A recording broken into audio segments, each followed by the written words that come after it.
An unusual crime. It was the way she... Where there's death at every door.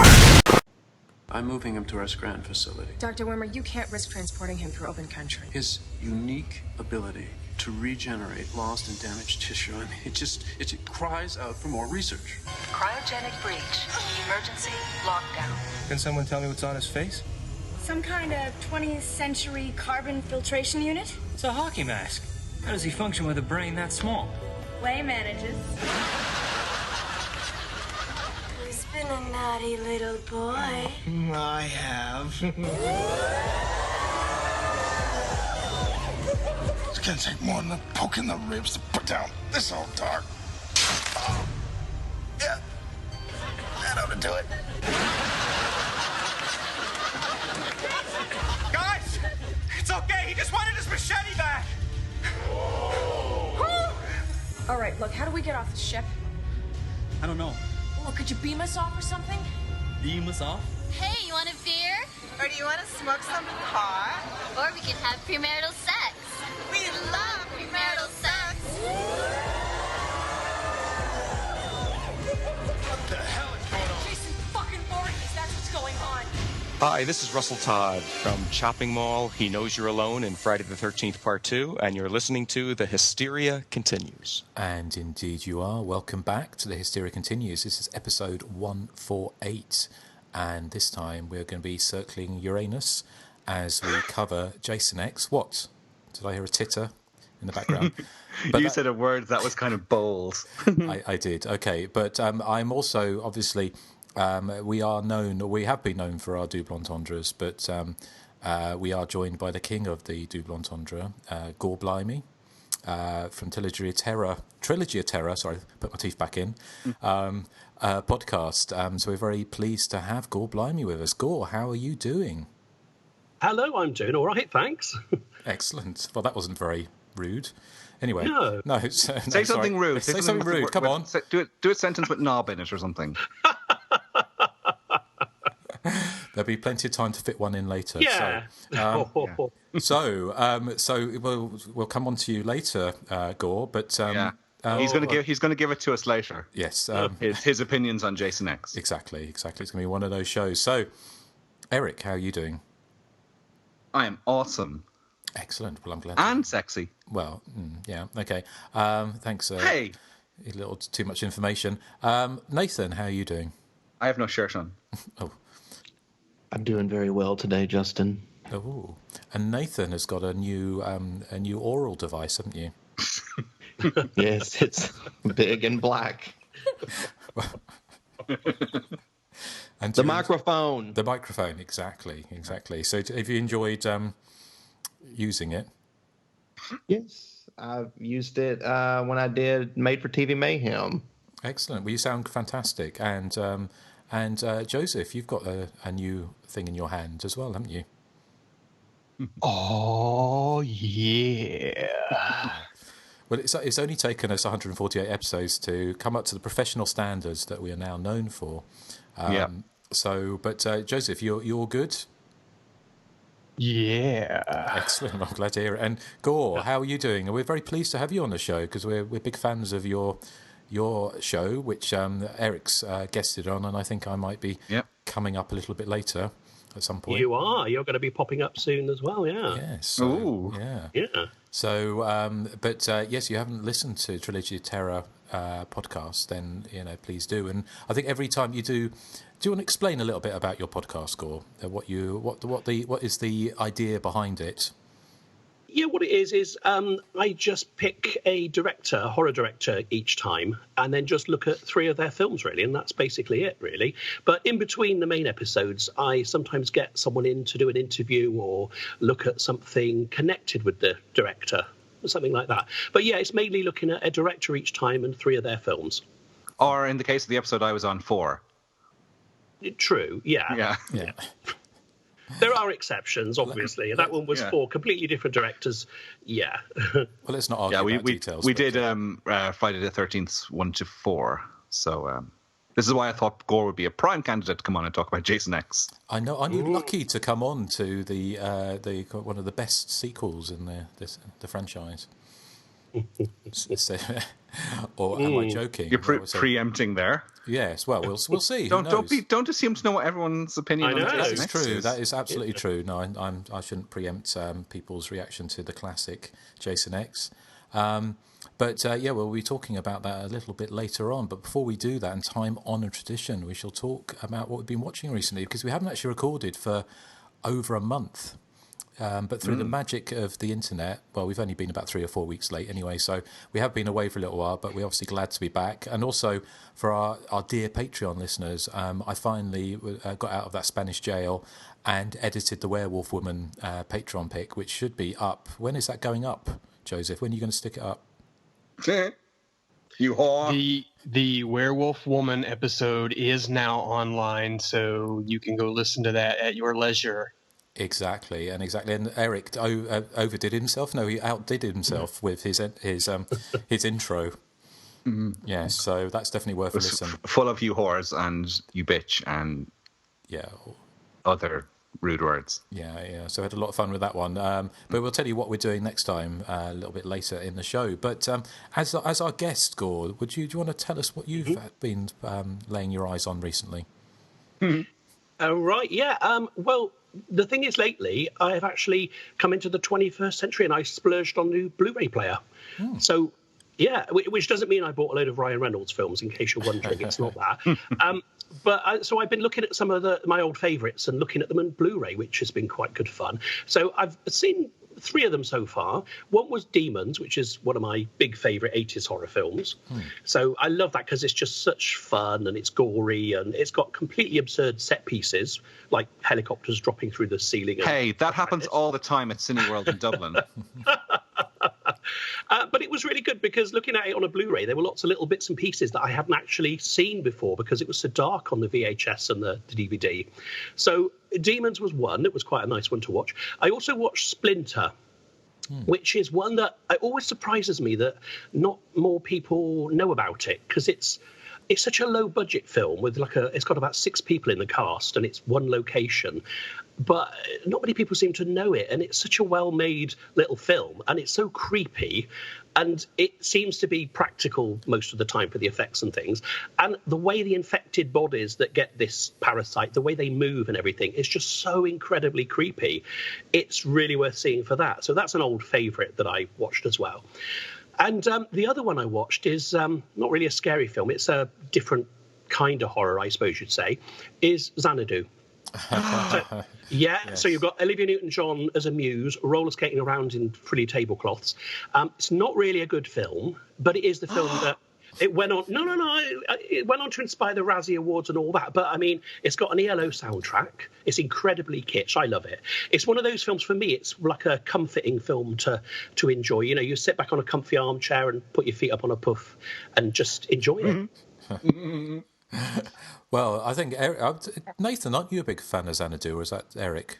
It's me, obviously. Oh, sorry. I love Xanadu. But I haven't seen it. You've never seen it? No. It looked futuristic to me, and you guys know how I feel about futuristic films. It's not futuristic. If you look at the clothes in that, you will not say it's futuristic. No. Okay. No. Leg warmers are not going to be futuristic. No.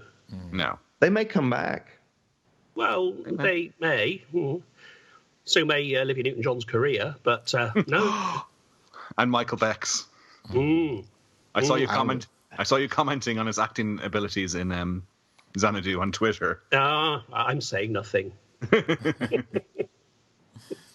So that was mine, yes. Well, Nathan, if you want to watch Olivia Newton-John and Gene Kelly go roller skating around a rink for 2 hours, then it's a great film. Hi, there's more to it than that. She flies off in space and sings a few songs as well with a ready brick glow around her body. That is true. So it is futuristic. No, it's not. She flies into space. No, but that's because she's magic and stuff, not because she's in a spaceship. Have you seen The Apple, Nathan? Because that's a space. I really want to see that. The Apple is quite like Xanadu, yes. It's very like Xanadu. They have a lot in common. No. I saw the Riff Tracks version of The Apple, which is very hilarious, by the way. I actually saw The Apple on the big screen at Revival.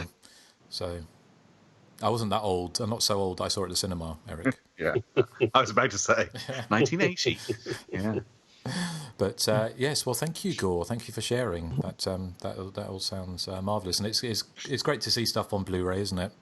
I've kind of like I bought a new TV and it's kind of got 4K. It's kind of I haven't got a 4K player, but I'm quite tempted with the new Suspiria. Is going to be coming out on 4K, some of the 4K. I'm looking forward to seeing that actually, because that's on.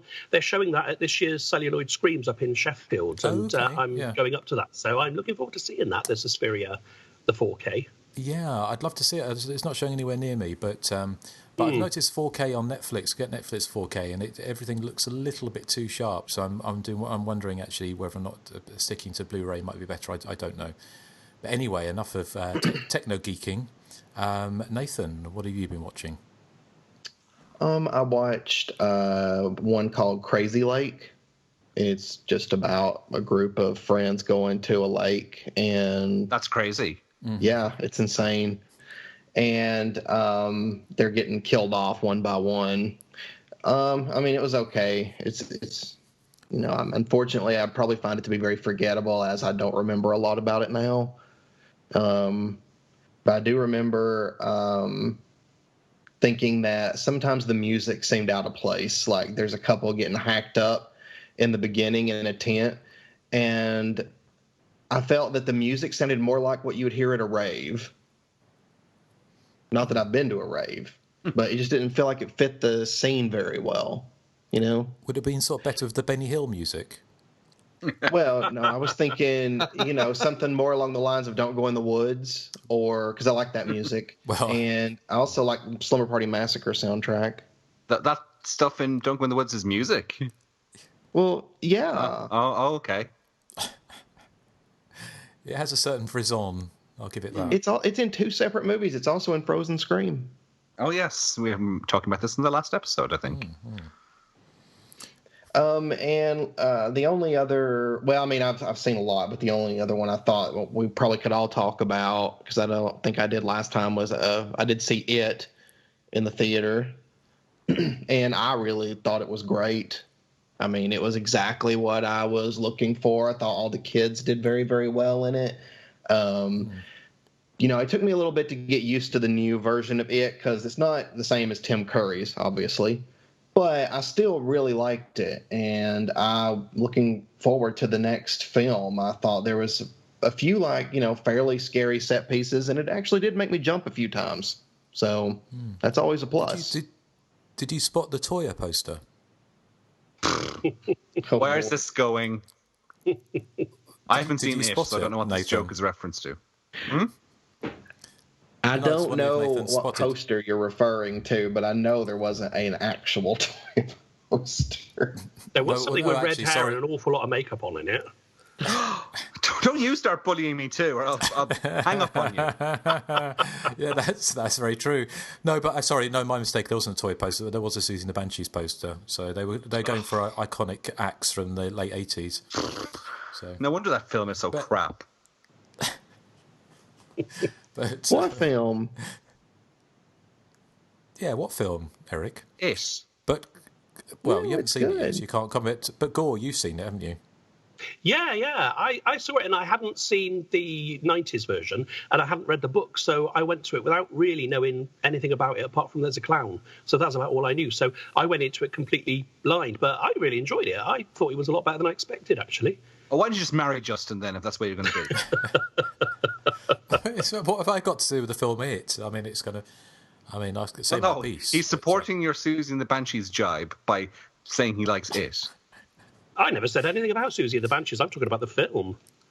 Yeah, he just said there was some scary monster with red hair and red lips. So I don't know what that's got to do with Toya. Leave me alone.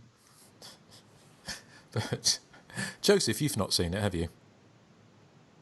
I have not seen it. I'm going to wait until probably Netflix or something. I'm just can't get interested enough to go to the cinema. Yeah, I'm with Joseph on this. I know it's done huge business and incredible business worldwide, but I still can't get the enthusiasm together.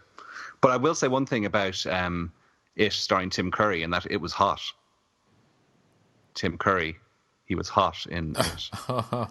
Oh, well, if we ever did an It track. Yeah, let me just... Was He that brought the a lot joke of of the week? spice. He brought a lot of spice to that role. No, I've got even better joke of you. Oh, God, I thought that was it. I thought we'd finish with it. No, the joy's not over yet. Don't worry. Oh, okay. But anyway, enough of you Debbie Downers, because I saw it as well, and I quite enjoyed it. And I loved the book. I read the book, and it was one of my favourite Stephen King books. And I really liked the Tim Curry version. And I thought this one was done really, really well. I mean, I think it's a real crowd pleaser, and there were some creepy moments in there. And obviously, the thing they changed from the book, which I think made perfect sense, was the first part of the book was set in the 1950s, but they changed the remake to the 1980s. So when they do the 27 years later for the next episode, it will be modern day.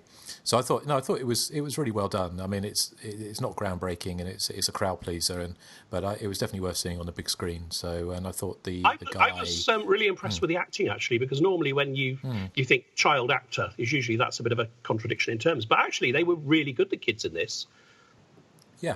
No, they were very good. I mean, there was one of the kids from Stranger Things, wasn't there? He was... I've not seen Stranger Things, okay. Okay, yeah, but he was in it as well, which kind of made... I think that was also possibly... They had the eye on the prize, really, by setting it in the 1980s. So, but yeah, no, it was good. But thank you, Nathan. Is there anything else you've watched?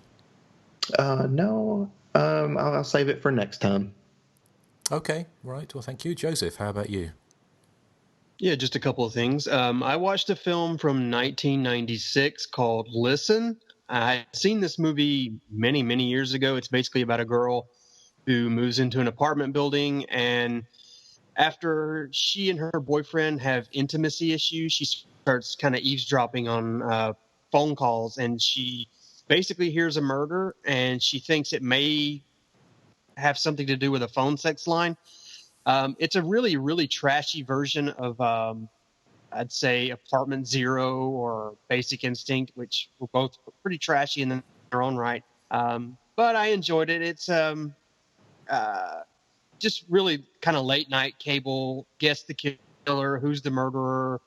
You will be surprised when the murderer is revealed, although I was not. I guessed that halfway through. But fun little kind of B-movie watch. I assume none of you have even heard of it, let alone seen it. No. I haven't heard of Listen. No, there's another joke for you. Oh my God! I'm just. Was that the one? Was that the joke? No, there's yet more to come. Still coming. So, don't cry. Don't cry. I can't use up all the sound bites, sound clips, Erik. So, so Joseph. So that was. I haven't heard of Listen. Hey, you're robbing my joke. That's a I know. Oh, anyway, they're so good, Erik. They bear repeating. Exactly. Exactly. So, anything else, Joseph? Yes. Speaking of box office phenomena, I finally caught up with Purge election year. As you know, that budget was $10 million, and it grossed over $100 million. I thought it was well made and I guess entertaining enough, but it just really felt like they were just kind of repeating themselves. It really reminded me a lot of the second film with the whole, they're basically going through the city trying to, elude people on Purge night. This one has a lot of kind of political undertones, and I really don't care for that because I watch films to escape the reality of our crappy political system right now. So, I mean, that stuff really didn't kind of interest me all that much. Having said that, it's well acted. There's some exciting set pieces, but I think the Purge idea is kind of getting played out a little bit. I definitely prefer the second film the most, even the first one over this one. But I mean, it was a good one-time watch, but it's just kind of, I don't know, been there, done that, I'm afraid. Okay. I've not seen that yet, so I don't know. Nathan, I expect you've seen it. Yes, I saw it. I loved it. I thought it was so good because one thing I like about the Purge movies, and this one was no exception, is they just feature like very rewarding kills. Like there are at least two characters like in these movies that you absolutely hate and can't wait to see them get their comeuppance. And when it happens, it's very rewarding. And I like movies like that where people kind of get what they deserve. And The Purge has these like punk teenagers that keep hassling the store clerk. So I was ready for their comeuppance. I was very excited for that. One thing I will say is I think out of the Purge movies, the second one is the best because I actually felt the second one was very unpredictable. Whereas the third one, I felt it was kind of predictable. I could tell from the beginning who would probably live and die.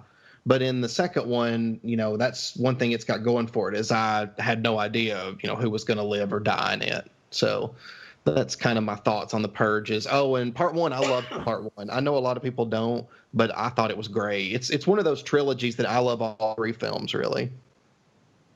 Cool. Okay. Well, thank you, Nathan. Joseph, is there anything else you want to tell us about? No, that's it for this week. Okay, thank you very much. Just very quickly, I caught up with Split, the M. Night Shyamalan. What? Split. Well, it's the name of the film, Joseph. I know. I've seen Split. I know what you're talking about. Go ahead. Yeah, I know. Well, you're probably the only one who has. But out of us four. Anyway, sorry, so going back on track. I quite enjoyed it. I mean, if you don't know, it's a story of a man with 23 personalities who kidnaps 3 teenage girls and holds them captive. And then he oscillates between different personalities and they're trying to escape from him. And I would say, veers into slasher movie territory now and then throughout it. James McAvoy, I think, is really good in what potentially could have been quite a laughable role because he has to sometimes play, very differing characters from like an 8-year-old boy to a school mom to sort of all sorts of different sort of characters. And but I must admit, I did have a couple of sherbets, but I must admit I wasn't entirely sure if there was a twist or not at the end of the movie. There is. Yes. Is there? It's well, I don't really want to say it, but it's connects it to another film, yeah, basically. Yes. But I didn't. I mean, is that a twist or just like a little reference? I just wasn't expecting it.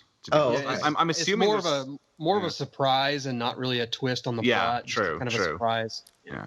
Are you talking about what he manifested the way he manifested his? No, he meets illness? a character at the very end.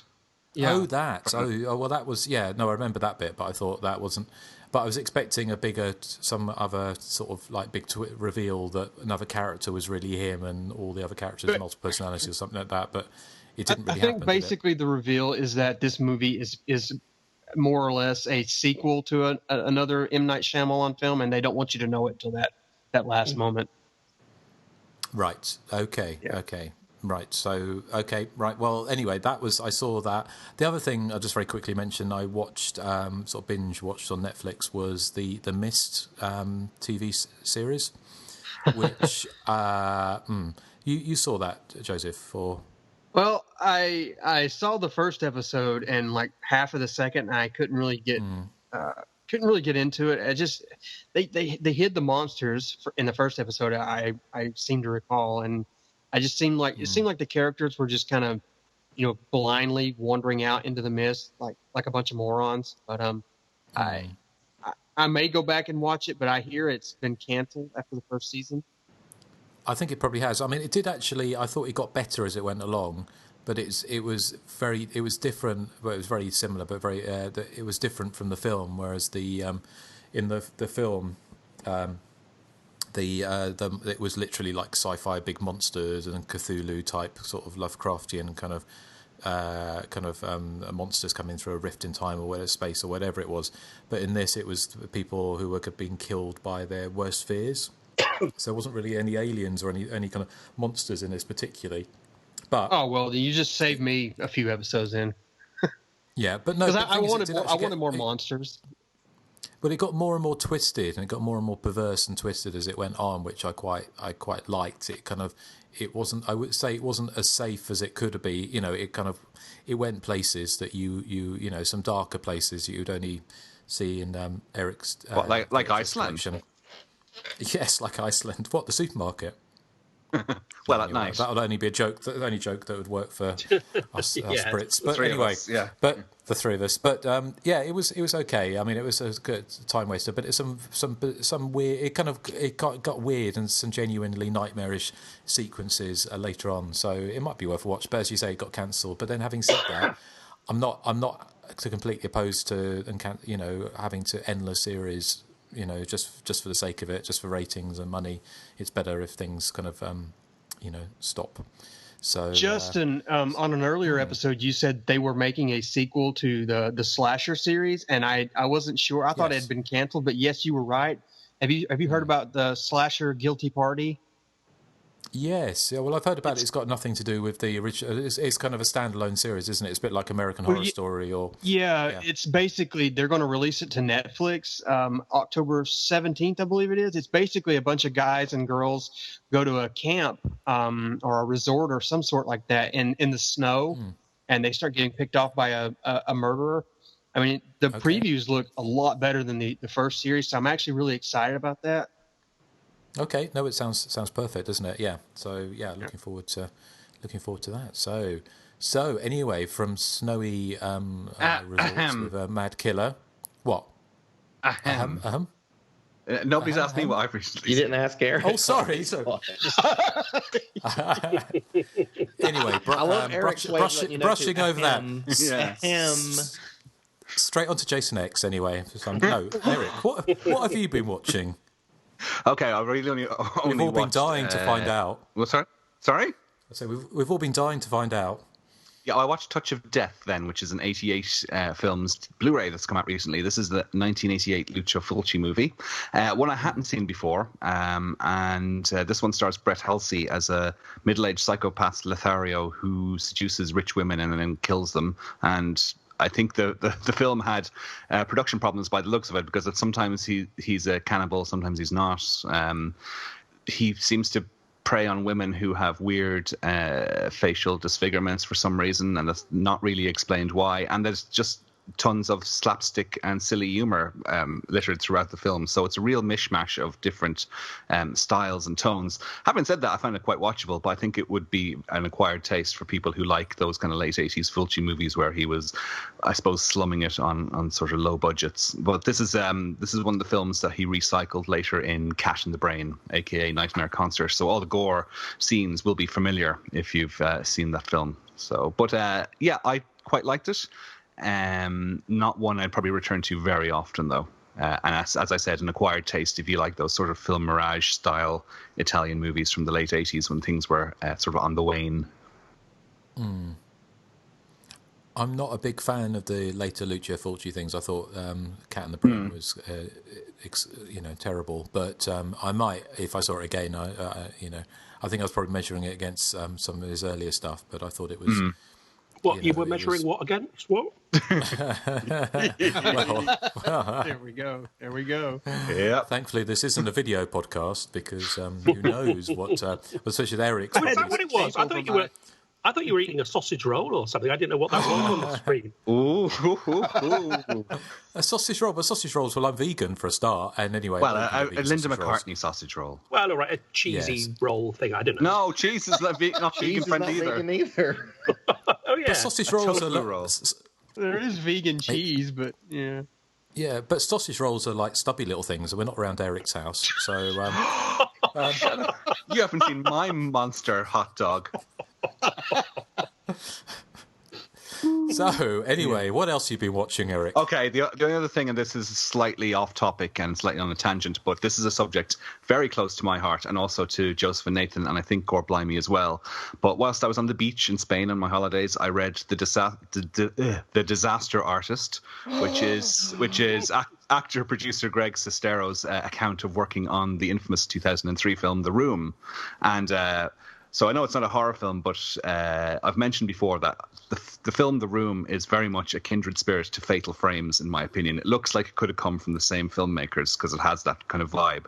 And the book was just so entertaining, so fascinating, really funny, and quite moving in places as well. And just astonishing that this man had $6 million and came up with a film that looked like The Room, which looks like it cost $6. But there's an upcoming movie based on this book with James Franco and his brother Dave Franco as the two leads, and it's the word of mouth so far is that it's astonishingly good. So and I was saying to Joseph on Facebook a week or so ago that this is the first time I've been looking forward to a non-horror or non-sci-fi film for donkey's years. I don't know how long it's been, but yes, I'm really definitely an opening night film for me. I cannot wait to see Disaster Artist. It's going to be so great. I know it will be. Looks brilliant. Well, as I said, non-horror, but it's kind of a B-movie thing, so it's slightly tangential, I suppose. I did not hit her. It's not true. It's bullshit. I did not hit her. I did not. Oh, hi, Eric. I actually could not get Wes to watch The Room, but then I showed him the trailer for The Disaster Artist, and so he was willing to watch The Room at that point. And was he won over? It was, he's going to watch The Disaster Artist just because The Room is just, I mean, it really does feel like it takes place in some weird parallel universe because they'll talk about one thing and then in the middle of the sentence go to something totally different. And I love Lisa so much. Yeah, I know. I like... Lisa loves you as a friend, as a human being. Yeah. I love, I forgot to tell you, I went to the doctor. I definitely have breast cancer. And then they just gloss over the rest of the film. It's never mentioned again. Yeah. I really want to see that, the film about it. I'd really look forward to see it. Although, unlike Joseph, I'm not that drawn to an opening in the same way, but I'll go ahead and see it. Well, I'm drawn to a lot of openings gore. So we hear. I've still not seen The Room. So I mean, Justin, really? Yeah.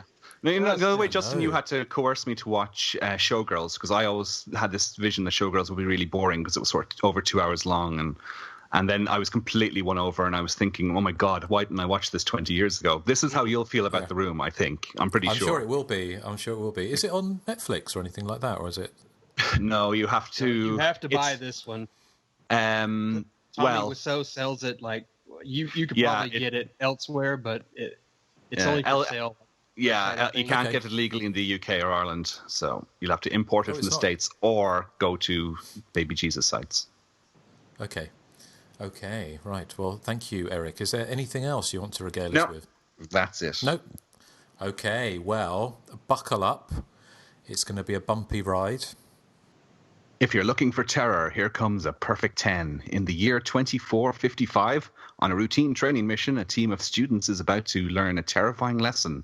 Through the years, Jason Voorhees has claimed over 200 victims. Now the legendary killer from Crystal Lake is back, hurtling through space and hunting new prey. Jason X is a nerve-shredding thriller loaded with spectacular special effects, high-tech weapons, and new ways to die.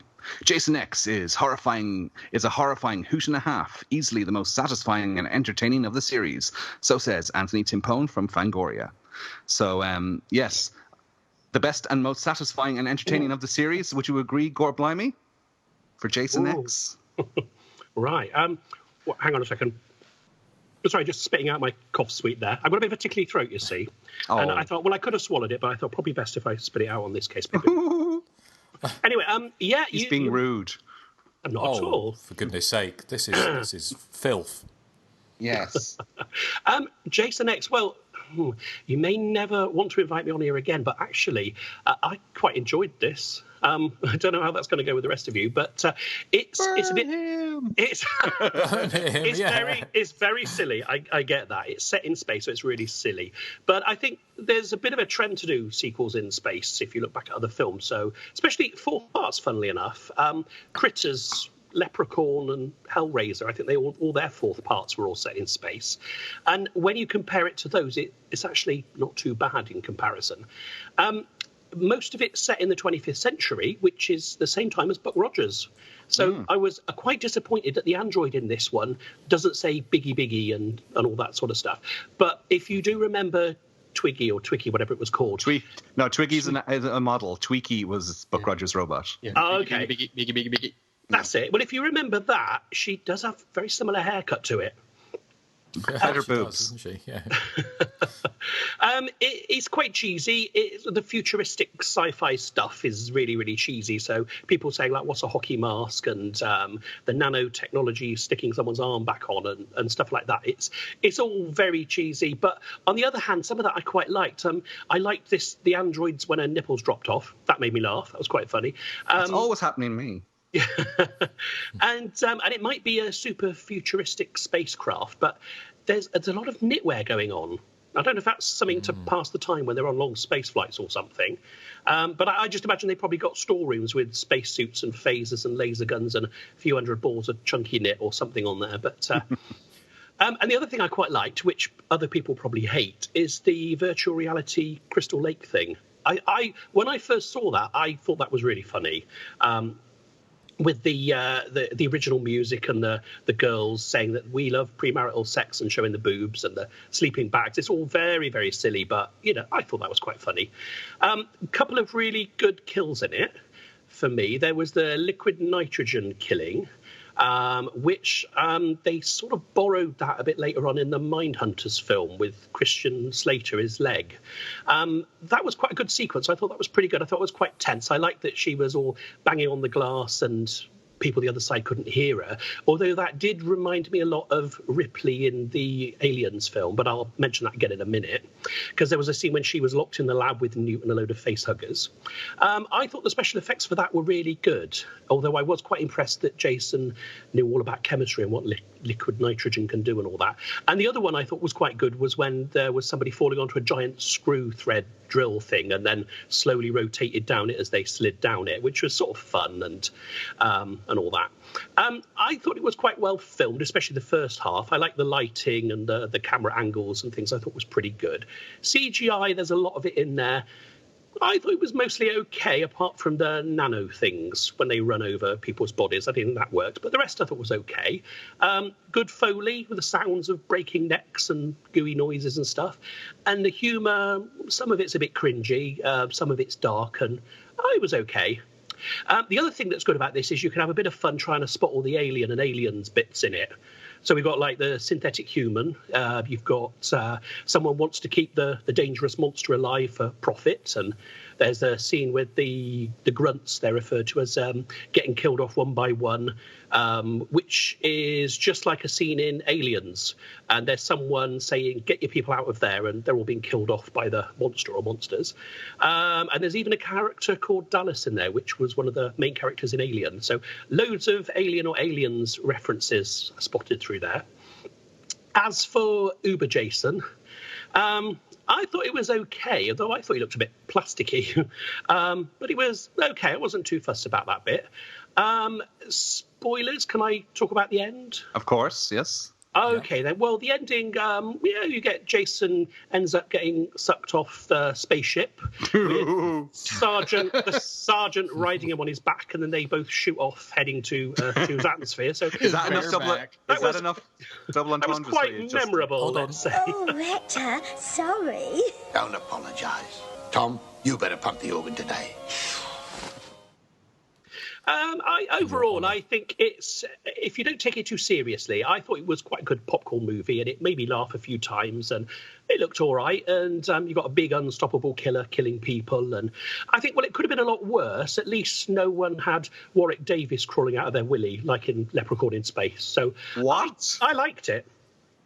Okay, you're going to have to explain that last sentence to me, because I haven't seen Leprechaun in Space. Oh, right, okay. Well, Leprechaun in Space, the fourth one, obviously set in space, one of the memorable scenes in it has the leprechaun, Warwick Davis, who crawls out of one of the characters' willy. Like his winkle. What else did you... How does he fit through it? Yeah, I know he's a leprechaun and all, but... Yeah, but he's not that small. That's the question to ask. Yeah. How does he fit through it? See, that is a reason for you to go out and watch that film. Oh, well, God, no. Yeah, I'm going to have to. I don't want to know that much. Okay. So, that was my thoughts. Okay, well, I think I know somebody who has the opposite thoughts to Gore Blimey, and that will probably be Mr. Nathan Rhubarb Johnson. Yes, my thoughts are probably the opposite of Gore Blimey. Let me preface this with I was watching The Simpsons recently, and there was a scene where Bart's looking through a telescope, and he sees, like, you know, the wonders of space and all this crazy stuff going on in space, and he says, "Wow, the universe is so boring." And I'm like, I feel you, Bart. I'm very in tune with him in that moment, because you could set anything in space and it takes points away from me. That's something that I'm just not interested in at all. Like, I've never been into sci-fi, so I'm not interested in sci-fi. So you're taking Jason and, you know, like, I love all the Camp Crystal Lake films, but then you put him in space and you take him out of his element, and I don't know, I don't like it. I mean, it's not completely terrible. I did like some of the death scenes that Gore had mentioned. I liked the liquid nitrogen scene. I really liked the virtual reality Camp Crystal Lake too. I agree with Gore on that part, because I thought that was a lot of fun, although it mainly just made me wish they would just set it there and not in space. But, I mean, everybody seems to want to do something different after Part 7, or even Part 7 did something different. But, like, setting-wise, after Part 7, they just wanted to take it in different directions, and all the directions were just bad. I'm like, I have a feeling if they would have just kept it at Camp Crystal Lake, I would have liked it a lot better. Like, I think you could take the characters from Jason X, throw them in Camp Crystal Lake, and I would probably have rated it a little higher than I'm rating Jason X, to be honest. Although, shockingly enough, Jason X is not my least favorite in the series. Do you guys know what my least favorite is? Jason Goes to Hell? Yes. Yeah. Good God, I hate that movie. Well, you are only so human. It's such an awful movie. Gore Blimey, have you seen Jason Goes to Hell, the previous film? I have, a long, long time ago. I think when it first came out on VHS, I saw it, and I can't remember anything about it. Okay. Oh, you're so lucky. Yeah. But Jason X, like, the one thing that puts it above Jason Goes to Hell, in my opinion, is, at the very least, even if I'm not that interested in the setting, they're taking a group of characters in a, you know, kind of a enclosed setting where there's no escape, and killing them off one by one. So on that note, you know, I do like it more than I thought. And I got the biggest laugh at the end about Jason, you know, hurtling towards the survivors, and then I can't even remember his name now. Brodsky. You know, intercepting him and stuff. It was just so over the top and ridiculous. It made me laugh a lot because of how stupid it was. But I mean, ultimately, I mean, it's not one that I probably rewatch a lot. I would say I rewatch parts 1 through 7 way more than anything that came after. But I don't necessarily hate this one the way I disliked Jason Goes to Hell. So I think that I would be more inclined to give it a 5 out of 10, because I don't think it's completely bad. There are some things I enjoy, but there's also some things I do not enjoy, unfortunately. I'm sorry, Uber Jason.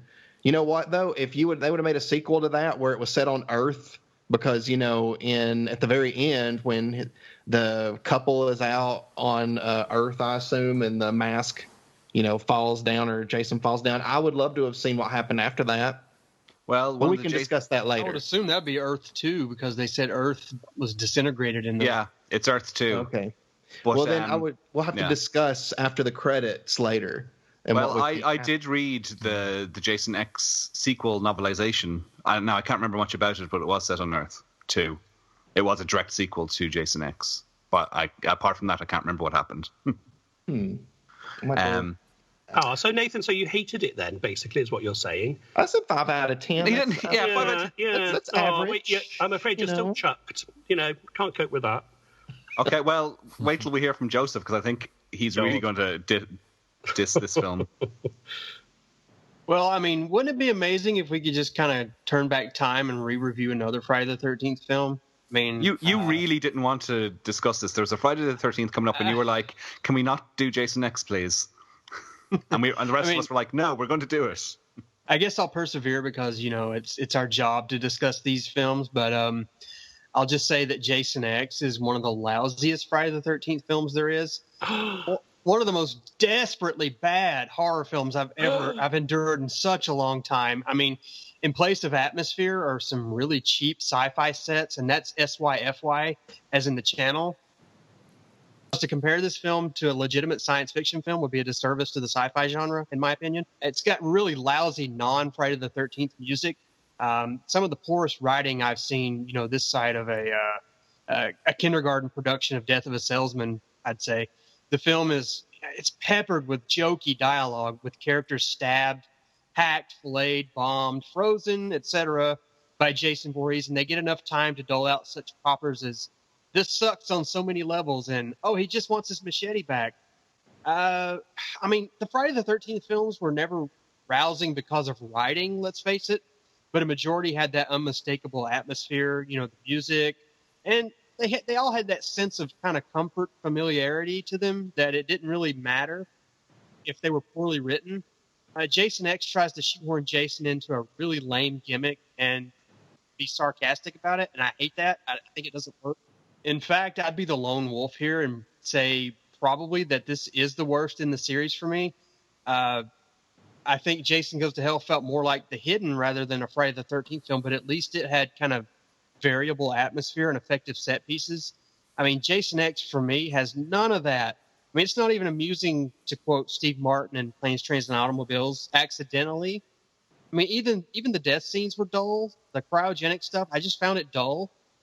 I'm sorry. I'm just going to sum this up with I hated this movie. Hated it. The worst movie we've covered so far, in my opinion. What? Really? Even worse than some even of the worse stuff than I picked? Blood Lake? Even worse than Terror at 10 Killer? Well, okay. Are you serious? Wait, even worse than Terror at 10 Killer? What are you trying to say? Oh, well, I think we all know what he's trying to say. Yeah. Wise up, Nathan. At least those movies were so bad they're good. This one, it really just annoyed me on so many levels. It sucked on so many levels. Wow, that's quite a lot of hate. That's quite a lot of hate. I'll just say I never want to see Jason X again, ever. Well, I do apologise to Gore for what you've had to come between. Oh, I know. Well, I'm shocked. I'm clutching my pearls so hard they nearly fell off. I've never heard Joseph so animated. It must be like this late afternoon recording slot we have. Yes. Justin, I'm intrigued to know what your vibe was because I was getting mixed signals from your Facebook posts during the week. Well, I don't know is my honest answer. There's bits of this movie I quite enjoy. To be honest, I think a one word, not even a one word, but like a Marceau kind of interpreted dance review of this would be a shrug. I kind of like where they're going from it, and like Gore was saying that actually when they usually say that it's the last gasp of a franchise when they send them into space, but there's with this there was a knowing wink, and I said wink, to the audience with this. It was kind of like the idea, Jason Space, there was a kind of knowingness to this and a playfulness to the film, which I liked. But having said that, and the things I liked the opening scenes. David Cronenberg, it was a nice touch having him in there, basically a nod towards kind of the body horror and this idea, like on a molecular level, Jason Voorhees is unkillable. So I thought that was quite fun. It just didn't sit particularly well. The melding of the aliens and the kind of the teen sex kind of not teen sex, but like having the horny teens on the spaceship. It could have worked better, and I just didn't feel they got the balance to it right throughout the film. Jason he didn't really fit in that environment. I don't know. It's kind of like something as organic as the alien in Alien, especially less so Aliens, which is more of an action movie. But Alien is kind of, as we've discussed, is kind of like a slasher movie in space, or certainly a haunted house movie in space. And with this, it's just I don't know. It felt, even though this had a sizable budget to it, relatively, I agree with Joseph as well. It just kind of felt too cheap, really, to convince that you were actually really on a spaceship. It's kind of, tonally it was all over the place. I didn't mind things like, hey, he just wanted his machete back and things like that. I thought they were fun bits. I loved the hologram stuff. I thought that was inspired. That was all good fun. But it's kind of things like, when the guy gets stabbed once and then he says, you can't, you need more than that to bring this old dog down. And he says, get stabbed again. He said, that will do it. Just things like that. I've got a little. We've spoken about this before, and I can't remember who said this, but it was along the lines of that when you actually get characters joking about their own deaths, you know that you've kind of jumped the shark a little bit with a slasher movie. You've gone a little bit too far into.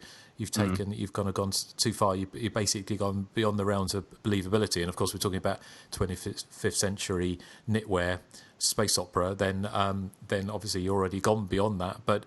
It's just things like that. I don't know. It was a bit of, I agree with Nathan. I think I'm agreeing with everyone today, but it's a 5 out of 10 for me. I don't hate it and I don't love it. There's bits of it I like, but I find it doesn't really go far enough in any direction, really. I think there's a couple of okay kills, but really when you're thinking about I know after the first film, obviously, was the kind of the kills were the kind of the star of the film, and the rest of the sequels, the early sequels, they would have been the star if they hadn't been cut out. But there's enough of that kind of, as Alan Jones once called it, like the brilliance of the Friday the 13th films, of their lethal predictability, in so much like a pair of comfy slippers for horror aficionados. But I think with the kills in this, obviously they were one eye on an R rating. And so they could have really gone over the top, and they didn't. The cryogenic head smashing was great, but the rest of them are just a bit half-hearted. It was almost like, we've got to get the kill. I have to have some kills in.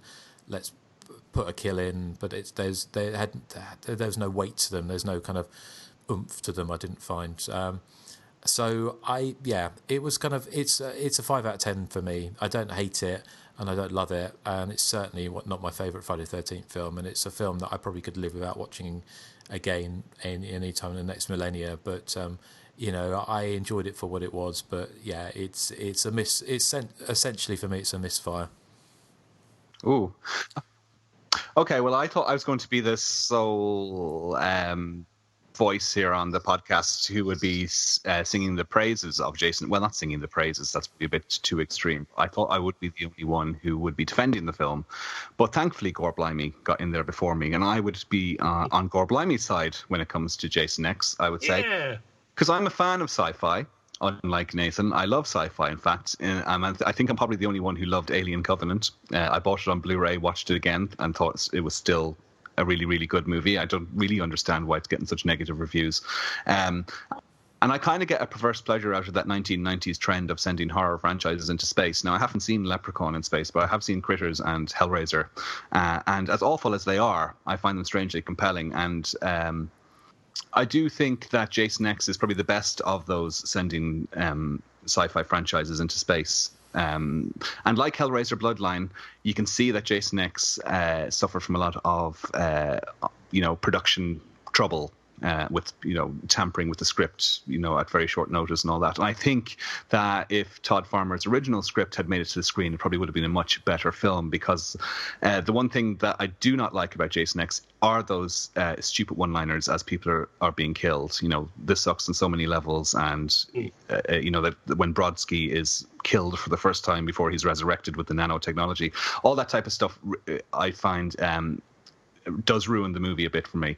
But I do enjoy. There's plenty to enjoy. I mean, I enjoy the cryogenic kill. I think is inspired, and as we said, I think we all agree that the hologram sequence. I think even you, Joseph, must agree that the holodeck sequence with the two campers is good. No. Nope. Okay, fair enough. I thought it was very poorly handled. Okay, fair enough. I don't think you understand how bad I hate this movie. Oh, okay. You wished now. I thought it was. I thought that bit was really funny, and I thought it was, quite clever. Jason, I liked having Jason back to being Jason, even though I still don't like the look of Jason in this movie. Uber Jason don't mind, but up until that point, I don't like that look where the mask is sort of growing into the face, like they had in parts of Jason Goes to Hell.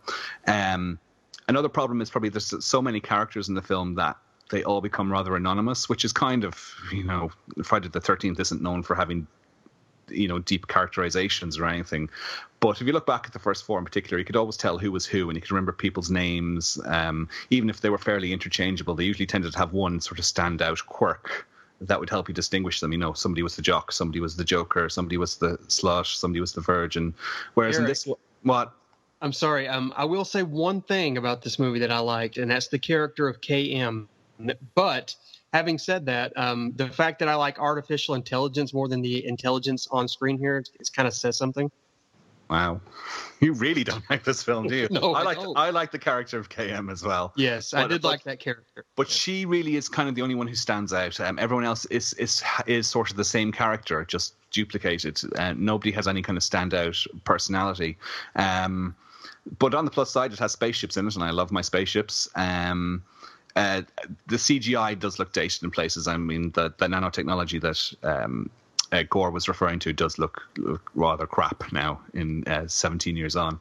And the whole nanobot thing actually does raise the question of why can't they just keep, like everyone who gets killed by Jason, why can't they just keep resuscitating them on the nanobot technology table? I don't understand why they don't do that. They do it for Brodsky, but they don't seem to do it for anyone else. So overall, yeah, I mean, the film is far from a classic, but I do feel it gets an unfair rap. And this is where it gets really controversial. I personally prefer it to Jason Goes to Hell. I prefer it to Jason Takes Manhattan. And I prefer it to The New Blood. No. Yeah, I would disagree on the New Blood part. I mean, I do like Jason Takes Manhattan better, but I mean, it's not really a favorite of mine. I really love The New Blood, though. It's got Maddie, Erik. I know it's got Maddie, but there's something about The New Blood that just doesn't sit right with me. I can't get into it at all. And I think that, as I said, I think that if Jason X had been made and they'd avoided all the late in the day tampering and gone ahead with a sort of a singular vision, because originally it was supposed to be, as Justin was alluding to there, it was supposed to be kind of a mishmash of Aliens and Friday the 13th. And then Sean Cunningham apparently came along and said he wanted more comedy put into it to make it more in line with things like Scream and I Know What You Did Last Summer and Urban Legend, which had this sort of hip meta thing going on. And that's where things start to get messy and the vision start to get diluted. But I think it's fairly entertaining and much better than its reputation would have you believe. So, yeah, there's me and Gore versus the three of you, I'm afraid. Yeah. There we go. We win. Majority. Yeah. You know what I'm going to say? Do you know what one thing that did interest me was I like this. That the scientist character goes around in sort of kind of like a leotard thing, which is very unscientisty like, but maybe that's a futuristic thing where scientists are these babes who go around in leotards. Well, I think you know what this means. It's going to be a fight, isn't it? And Does it? It's going to weight it on our side. Yeah, well, you watch out, Erik, because I'll come up behind you and punch you in the ring. Your fist would bounce off. I'm sure it would. I'd never get it back. So careful, Erik may sit on you, Justin. Yeah, Justin. Well, yes. Okay. Anyway, so I like how he's thinking, what can I say to come back from that? Well, yes, exactly. Yeah, coming back from that. Yeah, well, you're a doo-doo head. Huh? Oh, Erik. Well, there's the humor right there in Jason X. Yeah. Erik. Exactly. It matches Jason X's humor. So, okay. So, well, Erik, have you got anything else you'd like to say? I mean, I think you summed up nicely. Or should we go on to some background? Because I know go we've on to some got background. If anyone has any background they want to share with us. Well, you were talking a little bit about background, weren't you? So, yeah, it'd be good to talk about, because I know we have limited time with Nathan. Yes. We still got an hour. Nathan's on borrowed time. Yeah. Oh, Nathan. Well, I'm not dying. Oh, right. Oh, no. Sorry. Oops. My mistake. That's why y'all brought Gorblimey on. You all thought I was dying and you were looking for the fourth. Yeah. We thought the taxi was coming to pick you up to take you to Dignitas. Clearly not. A taxi was coming. No, because here's the thing. Even if I were to die while we're still doing the podcast, I demand that one of you get a Ouija board and speak for me while you're doing it. Or we could use the nanotechnology to bring you back. Yes. I saw Ouija Origin of Evil. I'm not messing with Ouija boards. Yeah, but I'll be a nice ghost. Yeah, but what happens if evil ghost intercepts the communication? Oh, no, they won't. I'll tell them to get out of here. Not in the mood for it today. Yeah. Okay. I'd be like, evil ghost, I'm not in the mood. Go away. Okay, well, Nathan, do you have any background information for us on Jason X? Yes. No. That's not the way you're meant to say it. I know, but I wasn't sad about this one. Oh, okay. Joseph, Joseph, you must have done loads of research, did you? Well, I typically don't research Friday the 13th films because they've been covered exclusively on the documentaries. However, I will say to go Google an article called From Hollywood to Homeless, the writer of Jason X and Drive Angry on Screenwriting on the Edge. It's basically about Todd Farmer, the writer of Jason X. Basically how he did a couple of movies and then he just became homeless. It's really, really heartbreaking to read, but it's a really good read. Yeah, because he went on to write and appear in My Bloody Valentine remake and Drive Angry. And then things sort of went pear-shaped for him after that. Yeah, I mean, he had a rough go, but it kind of made me feel, really bad for him. I mean, it's just kind of heartbreaking. But yeah, it's a good article. He has a nice bottom. You see it in My Bloody Valentine in 3D. You were supposed to see more, weren't you? Apparently. Really? It was supposed 3D? I thought we do see more. I thought he went full frontal in that movie. Did he? No, but I think he did. I think he talked about having an erection, didn't he? And that was what I read. Then they said it was in 3D, but they decided it would be too much. Bloody hell. You sure didn't dream that? Well, maybe I did. No, I'm pretty sure I did. Let me Google it. Oh, no. Well, this is scintillating, folks. Yeah. Okay, well, is that all the background you have? Joseph? Yeah, that's everything I have. Gore, do you have anything you want to add to it? No. Did that sound right? No. Yeah, that sounded right. See, that's what I wanted from you, Nathan. Gore Blimey is your replacement. How dare y'all? You're not going to find this southern drawl anywhere else. Joseph has one fairly similar. Not quite like mine, though. I feel like mine's way more country than Joseph's. Justin, are you still researching Todd Farmer's Winkle? Yeah. I'm just sorry. You have some IMDb info for us, Justin? Oh, nice. The tables have turned. Okay, well, I'll go ahead and just, I mean, as Joseph was saying, we don't really go into that much depth on the Friday the 13th series because there's huge big books and Blu-rays out there documenting the behind-the-scenes stuff. I will say that it were filmed on spaceship in space, this movie. Is that right, Justin? Why have you suddenly gone all kind of... I have no idea. I think I'm still trying to do Coronation Street from the room. You sound like the guy from the room. I suppose Jason X was in space. What a story, Eric. At least so much. As bad as Justin trying to do an accent. Yeah. I'm not very good with accents. Yeah. Okay, well, the film I remember your one for the last slumber party, Justin. You were making fun of the nurse. And you said something like, "What are you doing?" Yeah, what's wrong with that? That's how you think the Americans sound? Well, I'll just leave that there, shall I? Well, the nurse in Last Slumber Party, I think, well, she wasn't really known for her acting.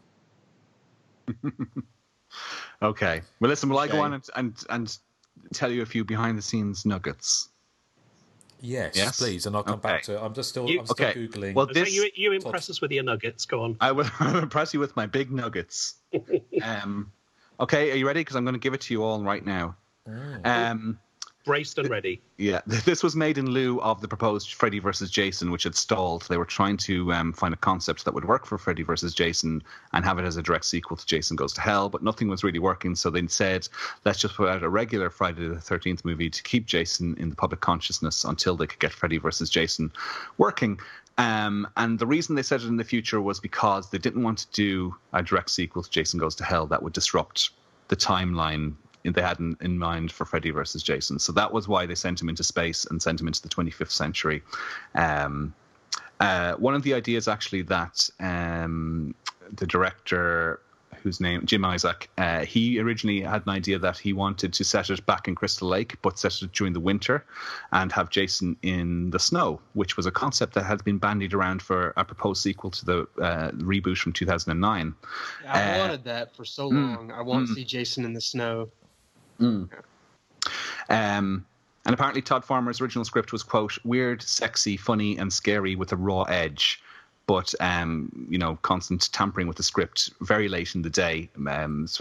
Todd Farmer says that they rewrote the magic out of the script. So it's not Todd Farmer's fault, Joseph. You can't blame him. No, I don't blame him at all, actually. Yeah. An alternate opening had the guy who's supervising Jason Voorhees as he's tied up in chains. He's visited by his girlfriend, and the girlfriend wants to have a selfie taken with Jason. So she poses for the camera whilst grabbing Jason's todger. And needless to say, this does not go down well with Jason, and he kills both of them. So, and then there was another scene where the students when they find the frozen bodies of Jason and Rowan, two of the other students veer off, and they find a frozen condom still in its wrapper, and they see that it's way out of date, but they decide, hey, let's test it and see if it works. Or still, if it, I don't know how they'd have to defrost it first, surely. But that was another deleted scene. There was also meant to be a zero gravity party with zero gravity boozing and zero gravity sex, but that was cut for budget reasons. Speaking of the budget, it was $13 million, which was, or was $11 million actually, which was quite astonishing for a Friday the 13th movie. But as you said, it does look quite straight to video. The budget just wasn't quite high enough to do a sci-fi movie, I don't think. All the cast were non-SAG Canadian actors, which meant that they weren't entitled to any residuals. Not that Jason X exactly set the box office alight, so if they did get residuals, it would probably be like 25 cents every year or something like that. What else do I have here? Yeah, it sat on the shelf for a long time. I think and this will not shock any of you, I saw this first on a pirate download that my cousin got for me for my... Well, wait a minute. Never mind. That's not shocking, actually. Yeah. It was my birthday in 2002. He arrived up to the flat and he had a VCD, believe it or not. Do you remember VCDs? Yes. Yeah. I've still got mine. I've still got mine, the VCD of this. Yeah? Yeah. I dug it out and then I realised it didn't have it wouldn't play on the PlayStation, and my disk drive's dead on my Mac, so I couldn't watch it. So. Yeah, so I didn't have internet at home at the time, so he downloaded it for me and brought it up. That's my birthday present, which I was delighted with, because there was still no sign of a release date for it. So that was my first viewing of it. The reason it sat on the shelf for 2 years because the president of production at New Line, Michael DeLuca, had left midway through the production, and he was the only one who was championing the film. And once the film was completed, they didn't really have any interest in releasing it, so it sat on the shelf for 2 years, and in between that time, it got leaked online. So I suppose myself and yourself anyway, Justin, I don't know if any of the other three saw this first as a pirate download. Did you? No. Yeah, of course not. Joseph, Nathan? No, actually, I saw it at the theater. And then did you? Yeah. I did too. The last time I'd seen it. I saw it on DVD a little later, but yeah. Yeah, because it went, as far as I know, it went straight to DVD over here, didn't it, Justin? Yeah, it definitely didn't get a cinema release. Yeah. No. As I said, there was lots of spin-off novels produced by Black Flame Books. I think there was a novelization of the movie and then 4 sequels. I think I read 2 of them, but as I said, I can't remember any of them. This is like 12, 13 years ago I read them. Apparently they're kind of collector's items now because they've been out of print for so long. Jim Isaac had worked a lot with David Cronenberg, which is how he got David Cronenberg to do a cameo in the movie. He was part of the effects team on Existence and The Fly. He did production work on Naked Lunch, and his previous directing credits included The Horror Show, which was also known as House 3. And after this, he directed a werewolf movie called Skinwalkers, which I haven't seen. And I'm sure you probably are rushing out to see it, Joseph, based on your love of Jason X. Let's see, yes. BABYJESUS.com. Yeah.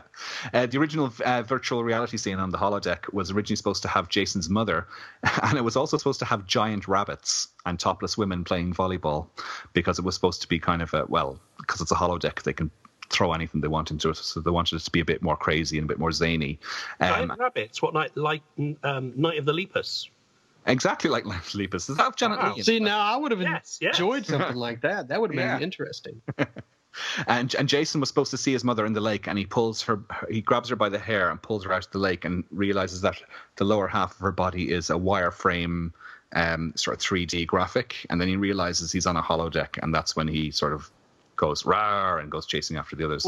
Well, Jason is so dumb. Would he actually know what a holodeck is? That's what I was wondering.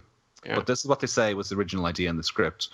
And that's probably most of what I have here. Justin, do you have any more, including any further updates on Todd Farmer's Winkle? Well, I haven't found that mention of his erection, so I shall still keep Googling. But so if any of our listeners have seen it or seen mention of it, then do let us know. But the only thing I think it was, I remember it being on the shelf, and it's just a reminder of like how fucking difficult is it to do a Friday the 13th movie and put them out, because for the majority of the time, if you don't spend large amounts of money on a film like they did with this, relative anyway, you can make a relatively sizable profit. And it just brings me back to the fact that Friday the 13th again has been it's kind of been knocked off the production schedule. From what I've heard, there's nothing happening now with the film, and you're thinking, really, it's just not so easy. I'm not saying it's easy to make a Friday the 13th movie, but you can make a modestly budgeted Friday the 13th movie set at a canvas, something even with just a little bit of a twist, for a few $1 million, couldn't you? And make a very large amount of money from it. It just seems like a no-brainer. So I don't quite know why. I imagine what will happen is that we'll see the new Halloween film will come out later next year, and then with Jamie Lee Curtis, which is obviously the big. Well, we forgot to mention that. Yeah, but obviously that was a big slash movie news over the last few weeks. But I imagine the Friday the 13th, if that's successful, which of course I imagine it will be, although I'm still a bit confused by the people who are making it, saying that they want to take it back to the original. And make Michael Myers a kind of a flesh and blood killer, not supernatural being. And then you've got John Carpenter saying you want to take it back to the original and make him like a force of evil, like a dark shadow in the night type of thing. It doesn't quite seem that their two visions match. But anyway, we'll see what happens. But I imagine Friday the 13th will follow fairly quickly on the back of that. But so yes, it was kind of much troubled, this one, and I think it would kind of I think obviously being leaked on the internet probably hurt its box office, and also at this time it was kind of, the irony was that horror was kind of hot again, really, wasn't it? Sort of in 1999. So was it made in 97? Is that right? And then, no, it was made in 1999, 2000 and released in 2002. Oh right, okay.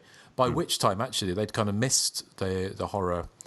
Yeah, very much so. Because obviously Scream was 96, and then you had things like Disturbing Behaviour, didn't you? And films like that in the 1999, and by the time.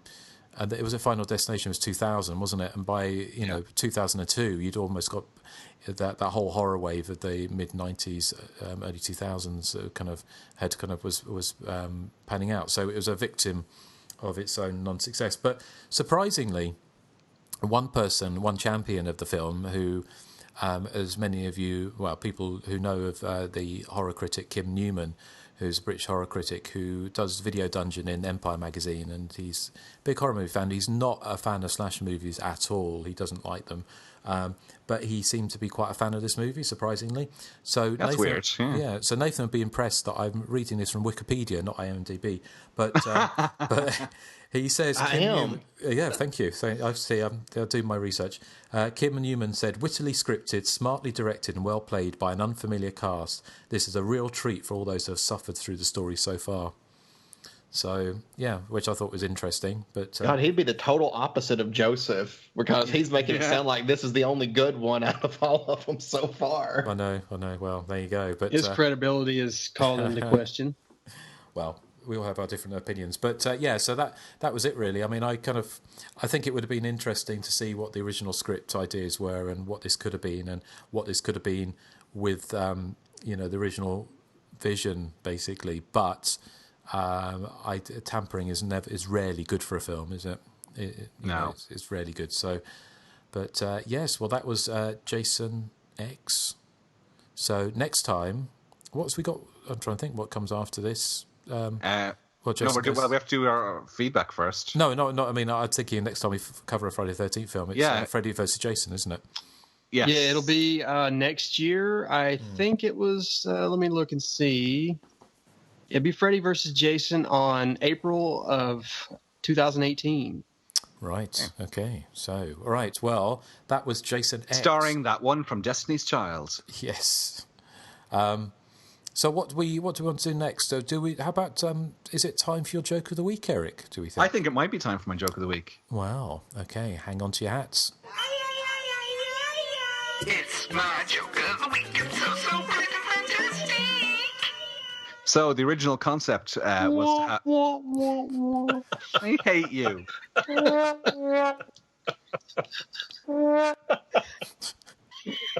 Go away. I hate you. Just doing the one. Just the one. Do you want me to do the joke of the week or not?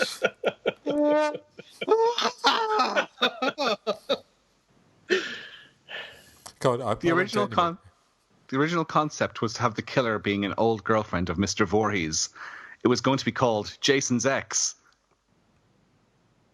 It was going to be called Jason's X. Jason's X.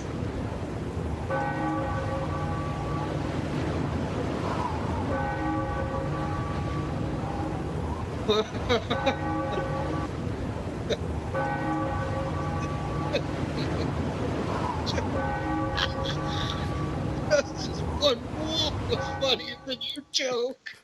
No, it wasn't. Gore Blimey's laughing at my joke.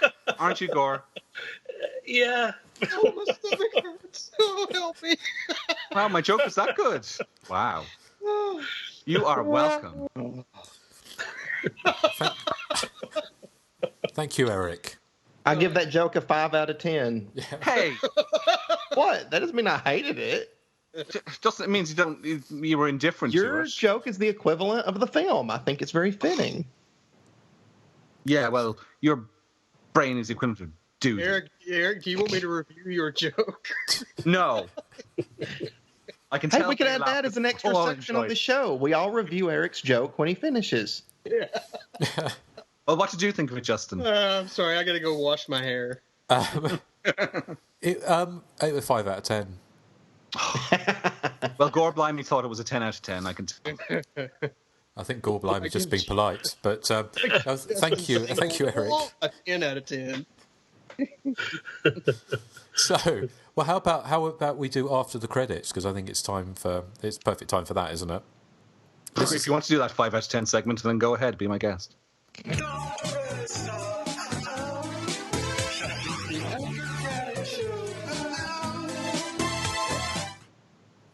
Okay. After the credits, Jason stalked people on Earth 2, and oddly enough, he landed in Camp Crystal Lake in Earth 2. And then a bunch of sexy campers showed up, and they were wearing 80s gear because that had come back into fashion.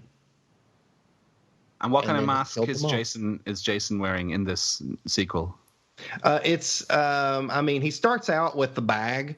It's sort of like just starts over from the very beginning. He starts out with the bag mask, and then he finds a new hockey mask because the other one was kind of all messed up. So it's basically Friday the 13th Part 2. Yes.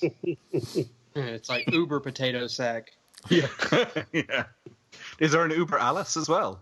Has she been resurrected on the nano table? I would totally have her resurrected. Yes, to face Jason. That would be fun. So you said resurrected. Are you finally agreeing that she's dead? Well, no, by that year she would be dead. I thought she would live forever in your mind. Well, no. I mean, she died of old age when she was 127. Yeah, obviously, Joseph. Ooh. Yeah. That makes sense. Makes a lot of sense. Yeah. Well, Gore, what would you say happens after the credits in this film?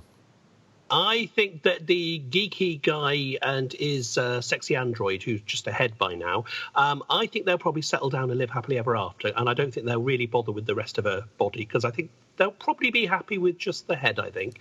I also think is it Rowan, the main one? Yes. I think she'll set up her own business where she crochets space suits. Yes. Yeah, I always wondered about what's going on between KM and the guy who built her. Ooh. And why did he build her? Did he build her for assistance around the spaceship or assistance in the bedroom? Or both. Yeah. She's good with a machine gun, though. And she's very... She was a good fighter. Yeah. Yeah. She's a bit Jackie Chan. Her nipples are a bit faulty, though. Well, that's kind of the guy's fault. Yeah. Yeah, it looks like he stuck 2 pennies on the end of there, and they just kept falling off. Yeah. I'd update her nipples. I'd get nipples 2.0 if I was him.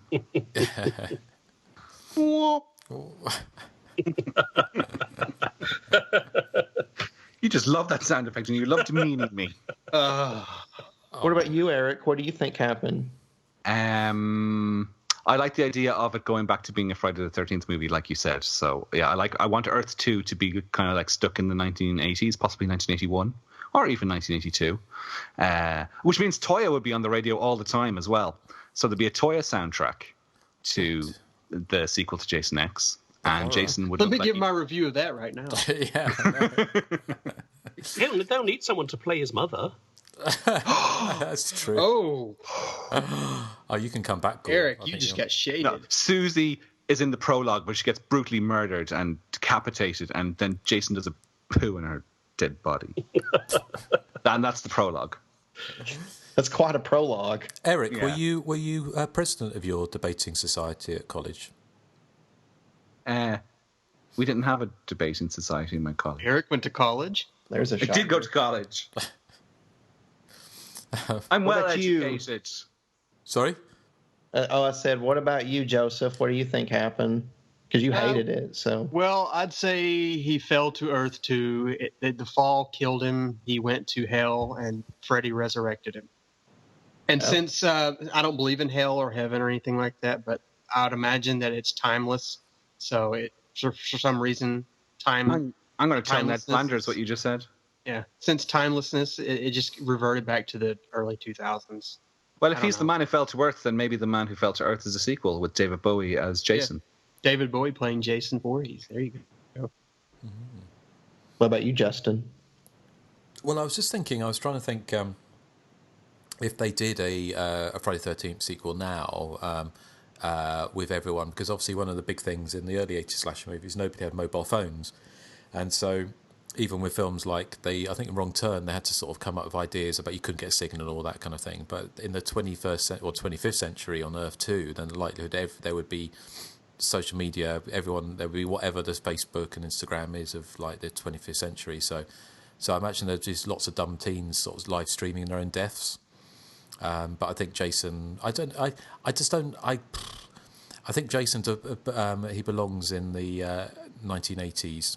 I don't think he's kind of thing. Or, given his mask, he could become an Uber driver.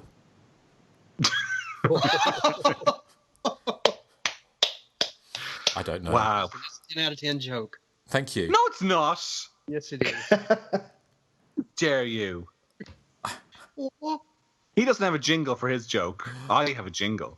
I'm just having to see if I've got a clapping thing here.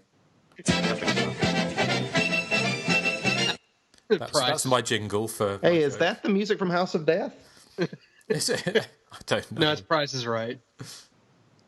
So, okay, well, that was after the credits. So, let's. Well, we're going to get onto some feedback. So, I'll play some contact details how to get in contact with the show, and we'll be back just after this.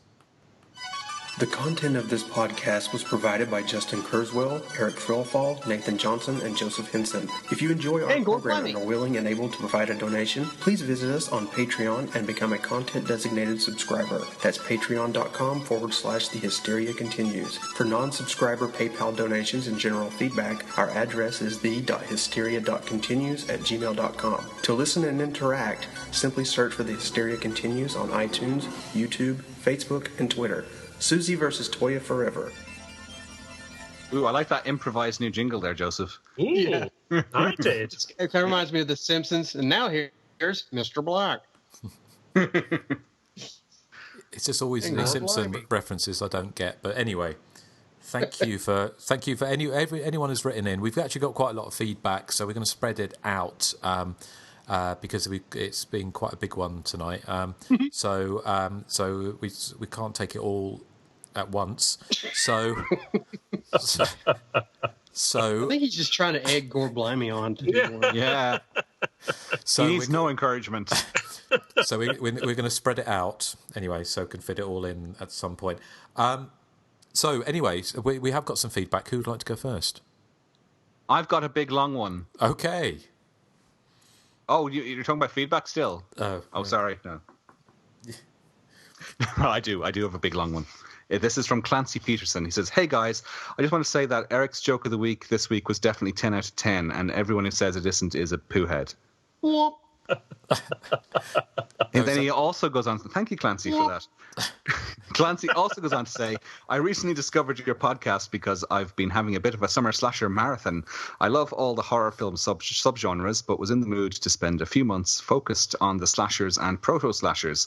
I've made my way through a large chunk of the back catalogue as I revisit old favourites and discover new gems.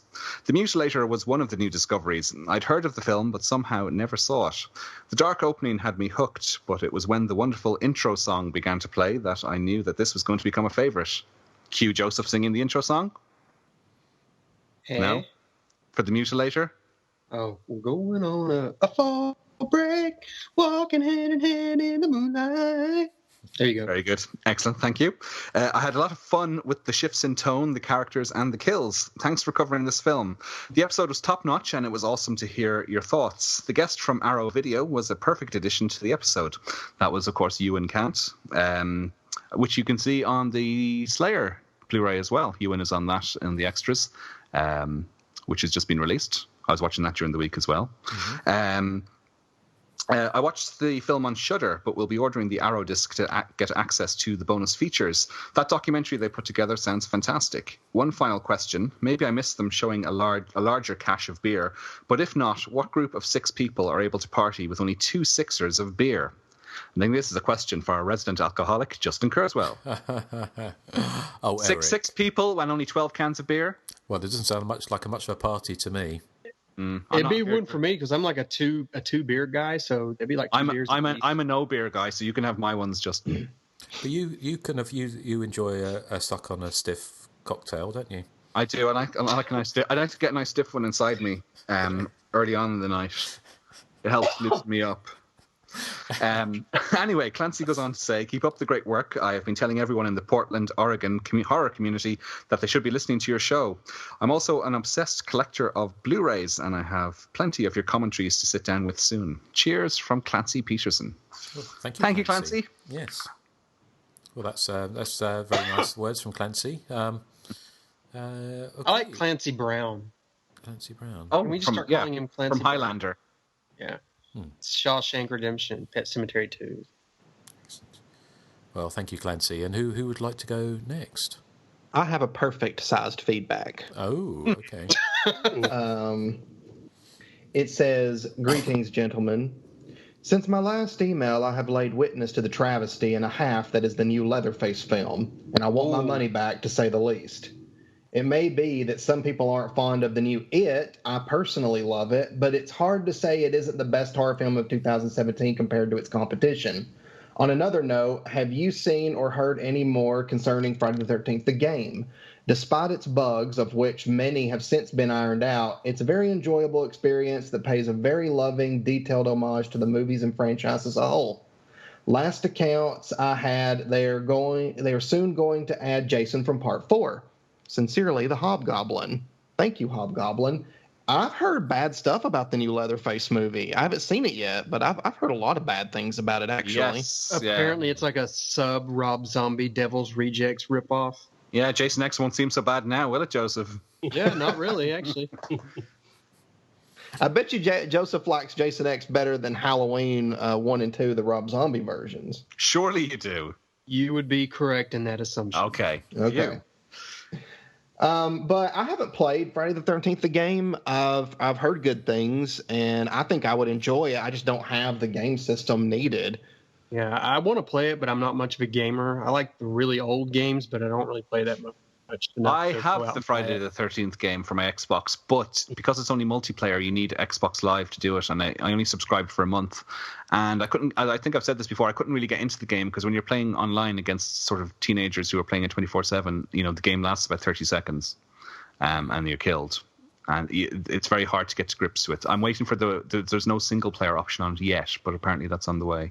And then I'll try and re-engage with it. What would have been fun is if we all got it and were able to play it like us, and not like with a bunch of strangers who play it all the time. Can't you choose?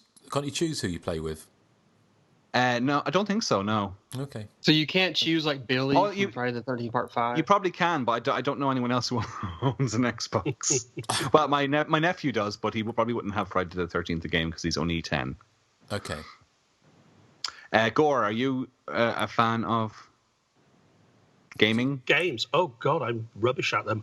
No, I can just about cope with Doom, and that's about it. Anything more than that, and I'm no good at all.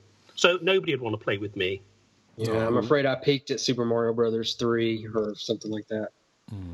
Well, as you know, I am a bit of a gamer, and I do, enjoy a whiz on a joystick. But what? But I enjoy. Do you remember joysticks back from the 80s? Yes. Of course. But anyway, but I would love to get Friday the 13th the game, but for some reason I've got the PlayStation 4, and the network access on PlayStation 4 is appalling. I can't get.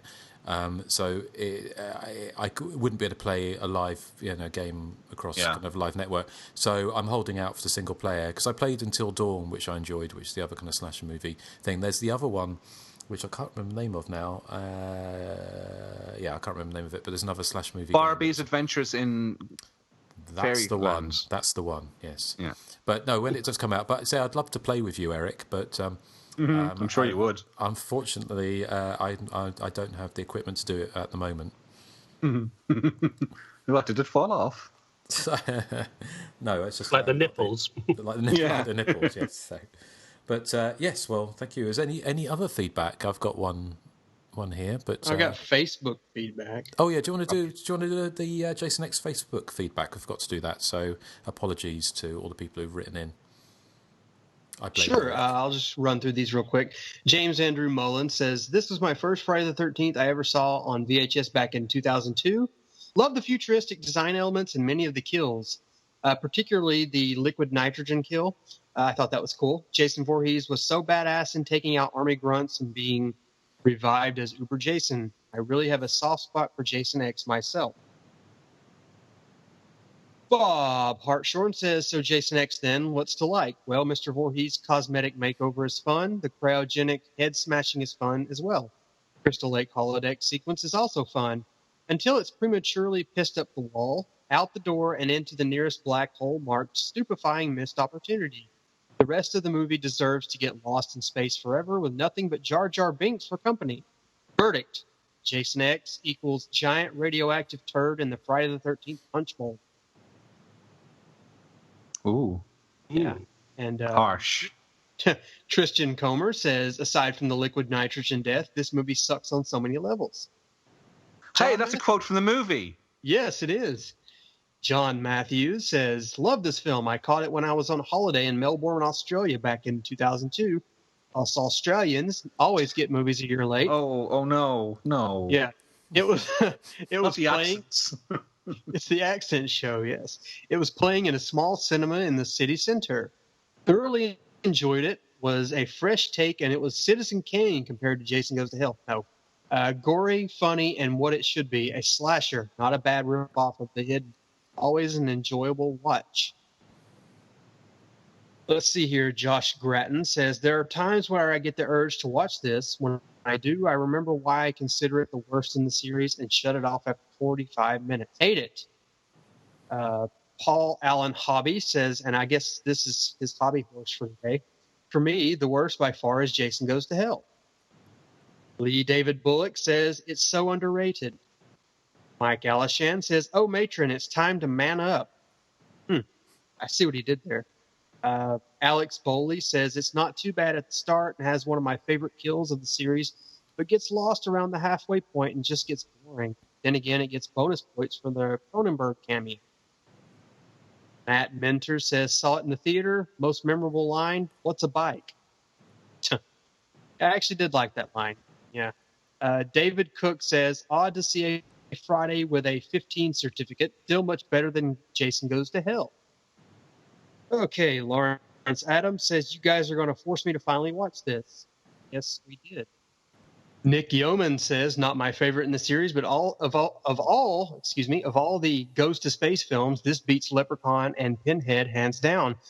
Despite the cheesy one-liners, I still get a kick out of this. Uber Jason is inspired. Glenn Brewer says, one of my favorites. Stephen Symington says, never seen it, never will.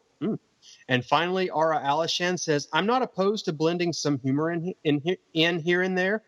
Jason Lives seem to find the perfect balance. Jason X made me chuckle once or twice, but was otherwise pretty painful. And that's it for the Facebook feedback. Okay, well, thank you everyone who wrote in. Always great to hear you, and we'll tell you what we're going to be covering on the next podcast. So I've got one here. I'm not going to make any jokes about its length, but it is quite a big one. It says, hey guys, thank you for an enjoyable Phenomena show. Love that film, and that crazy monkey ending is something else. I also want to thank... Yes, Inga, yes. I also want to thank you for praising Nightmare USA book over the years. I finally bought it, and it's an amazing read. It might also be the weightiest book I've held in my hand. Goddamn, what a monster. I want to tell you about my most recent slasher discovery. Just when you think you've seen every slasher flick that emerged in the 1980s, something turns up that you've never heard of before, and is so entertaining and cheesy that it completely blows you away. That little something is 1989's Murder Weapon. Has anyone heard of this film? I've not heard of it before. No. Nathan might know this one. Do you know Murder Weapon? I've seen it, but it's been a really long time. I think it's got one of the Landers sisters in it, like Audrey or Judy Landers. Well, it says it's... You probably don't... Linnea Quigley and Erik... she's in it too. Yeah, Erik Garbage Day Freeman, and is jam-packed with nudity, cheesy dialogue, and great kills. The story follows two girls that get out of a sanitarium and invite their ex-boyfriends to a house party. Carnage occurs. Said, I had an absolute blast watching this flick, and I highly recommend it to other listeners, and of course to you two. You four also. What's your feelings towards this film? Have you seen it? Have a good day, gentlemen. That's from Henrik. Well, I don't think any of the rest of us seen it, unless Joseph's seen it. But Nathan, you don't remember much about it. I don't remember anything about it. I remember kind of who's in it, and I'm actually looking it up now to see if I'm right. Maybe I'm wrong about who's in it even. Yeah, I must have been thinking about something else because, this is not showing one of the Landers sisters, so maybe I'm thinking of something totally different. Joseph, are you still with us? I think we might have lost... Can you hear me? Very quietly. Come back into light, Carol Ann. Yeah, you're very Carol Ann tonight. You've kind of disappeared. You're very, very quiet. All right, how's this? That's better. It's a little bit better, okay. Yeah. What was the movie called again? Murder Weapon. I think I've heard of it, but I have not seen it. Okay, well, that's one for us to look into. So thank you, Henrik, for that recommendation. Gore Blimey, I take it that's not one that you've partaken of? No, I've never heard of that one. No. Okay, well, let's say we'll keep an eye out for that one. So thank you. Well, that's probably all the feedback we have time for this show. I just want to apologize. I'm on a new mic setup, and I didn't really get a chance to actually tweak it out this episode. So I'll have it better for next episode. You just maybe I don't know if it's Skype or if it's just this mic issue, but I'll figure it out. Joseph, I've just got one thing to say to you. See, I got more than Eric. He just gets the one. Hey, before I don't want that anyway. It's bad news when you get that. Yeah. Before we go, I do want to mention the game that I've been playing on here. Okay. I just want to say Tristan Comer actually won the game a month or so back. I don't recall exactly when, since we've recorded kind of a strange pattern. But he has picked a movie for us to cover, which we will after our Halloween-themed episode. So I think it'll be the first episode of November, and it'll also be our big 150th. So we'll announce that what it is on the Halloween show, which is a Nathan pick. So, oh Christ, what will we be discussing for Halloween this year, Nathan? Oh, let's just say that when Mark Walters throws a party, even Freddie and Jason wouldn't come. And that is the tagline for Hollow Gate, which is a very, very thrilling tale. So I think it's going to leave us all with hollow hearts. I've never seen it, so I'm just making assumptions based on the fact that it's a quote. I have a feeling you'll all love it. Well, it's a new one for me as well, so we shall see. And Gore, are you going to be playing along with that one? Going to track down a copy? I shall try, yeah. Yes, well, there might be... You're not going to be washing your hair or anything, no? So I wish I was washing my hair. I wish you had hair. Hey! So I had a very good Nathan pick in a while. It might be a masterpiece. I should not judge it till I've watched it. Exactly. I can send you a few YouTube clips, Eric, just so you can... judge it. Well, let's give Nathan the benefit of the doubt. As he says, he hasn't had a good pick for a while, or ever. But there's always room for the first time, isn't there? Yeah. Let's be positive. Hey, I chose the Criminally Insane Crazy Fat Ethel double feature. Yeah. Thank you, Nathan. Thanks. Actually, I'd sooner watch those than Jason X again. Well, there you go. But, I did pick Crinoline Head, and Eric really liked that one. I did. In fairness, I did like Crinoline Head, yes. Okay, well, that's also... We've just released the much-delayed Werewolf Woman Patreon pick. And so if you're... that goes out exclusively to our Patreon supporters, so thank you to all 5 of them. I know there's a few more of you than that. We're very grateful for your support for the show. So exclusive content only available to Patreon supporters. But what we might be doing, we might be releasing one of the earlier Patreon picks out into the wild, so people who aren't already a Patreon supporter can have a listen to see the exquisite and witty dialogue and exquisite criticism of these lost cult movies. No, it's just even more immature bullshit, isn't it? But yes. If you enjoy the podcast, you probably enjoy us talking about such films as Humanoids from the Deep, Werewolf Woman, Burial Ground, and upcoming is the next one is going to be Extro, isn't it? I think that's your pick, Joseph. Which our friend Amanda Reyes saw on the big screen yesterday or the day before. Yeah. It's my next pick is Extro. I love that film, so I'm looking forward to discussing it with you gentlemen. Excellent. Yes. Okay, well, that'll be coming up before the end of the month, hopefully. So we're going to wrap this up. But before we do so, we just say thank you ever so much to Gore Blimey for joining us. It's been an absolute pleasure. Yes. Hopefully, thank you very much. Yes, hopefully you've enjoyed it. It's been a lot of fun. Thank you. I've enjoyed it a lot. Excellent. Well, thank you very much. And where do we find you, Gore, on the internet, not in human form? And not we're not going to come over to your house or anything. And not Grindr or anything like that. No, we're talking about podcasts. No. If you can search on iTunes or what's it called now? It's called Apple Podcasts or something for Trilogy of Terror Podcast. And I'm on Twitter as well at I am Gore Blimey, all one word. So that's where you can find me. Fantastic. And it's well. And there's a Trilogy of Terror Facebook page as well, isn't there? There's a Facebook page and there is a Facebook group as well. Trilogy of Terror Podcast Official is the group. Okay. Is there an unofficial one? Have you got an unofficial one? Unofficial. Is there like a bootleg? Yeah. No, that's it. A fan site. Okay, well that's it. Well, thank you for... So what are we playing out with, Erik? Oh, I don't know. It's just some shit music from the film. Well, it's something to stick around for. It's not that Drowning Pool song, is it? I don't know. I compiled the audio for this before I went away on holidays, which is a month ago, so I can't remember. Okay. Sorry. Okay. The bodies hit the floor. There you go.